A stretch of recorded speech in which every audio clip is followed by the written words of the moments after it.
Bawaslu Maluku Tengah gandeng 4 paslon deklarasi kampanye damai.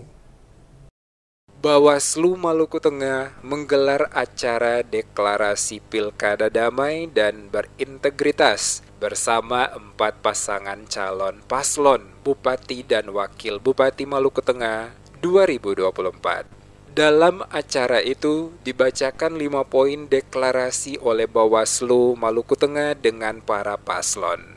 Acara itu digelar di depan Perpustakaan Daerah Masohi, Selasa 1 Oktober. Hadir dalam acara yakni paslon nomor urut 1, Mirati Dewaningsi, Daniel Nirahua Manise. Paslon urut 2, Ibrahim Rohunusa, Liliana Aitonam Nusa Ina. Paslon nomor urut 3, Andi Munaswir, Tina Tetelepta Amanat. Dan paslon nomor urut 4, Sulkarnain Awad Amir, Mario Lawalata, Malteng Bangkit. Adapun isi dari naskah deklarasi yang dibacakan oleh anggota Bawaslu tersebut, yaitu mewujudkan pilkada yang langsung, umum, bebas, rahasia, jujur dan adil.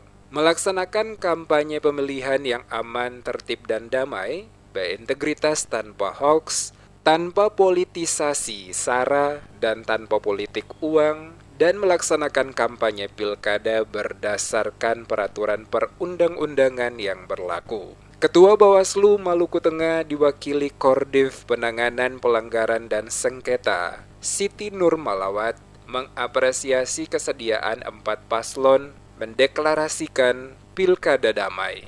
Dikatakan pihaknya melaksanakan deklarasi pilkada damai dan berintegritas sebagai wujud komitmen bersama. Tujuannya agar ada komitmen bersama selama kegiatan pilkada dapat berjalan lancar dan baik, jujur, serta demokratis. Ditegaskannya, Bawaslu menyadari tidak dapat menjaga pilkada yang baik secara sendirian, sebab perlu dukungan semua paslon agar betul-betul membantu Bawaslu.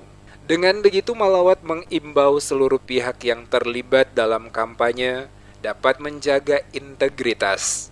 Seluruh pasangan calon, partai pendukung, dan tim sukses, termasuk seluruh jajaran penyelenggara pilkada independen, netral, dan bisa menjaga integritas. Terkait larangan dalam tahapan kampanye, ia menegaskan TNI Polri, ASN, dan kepala desa yang terlibat dalam politik praktis dapat dipidanakan. Dikemukakan pasca penetapan hingga tahapan kampanye memasuki hari ke-6, Bawaslu Maluku Tengah mendapat laporan adanya dugaan keterlibatan pelanggaran dilakukan oleh ASN dan kepala sekolah, yakni di Saparua dan Kecamatan TNS, termasuk di Kecamatan Tehoru. Sejauh ini belum ada laporan resmi ke Bawaslu, tidak ada. Ketika kami temui ada informasi, kami langsung melanjutkan kepada jajaran kami untuk melakukan penelusuran. Nah, contoh saya sampaikan kemarin, misalkan di Laimu ada terindikasi, kami langsung disuruh untuk telusuri dan katanya itu hanya honorer. Kita akan melakukan pengecekan kembali terkait. Nah, seperti itu. Jadi banyak, hari ini baru hari ke-6, sudah sekitar 3 itu semuanya itu terkait dengan keterlibatan ASN.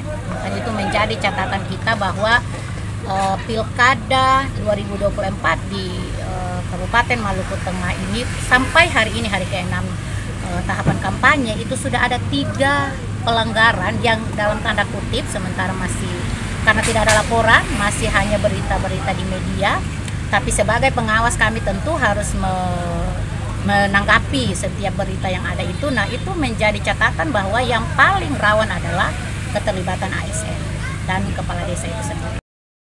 Acara deklarasi kampanye damai ini turut dihadiri oleh Ketua Bawaslu Provinsi Maluku, Subair, Asisten Bidang Pemerintahan dan Kesra, Silviana Matemu, jajaran Forkopimda, serta unsur partai politik pengusung.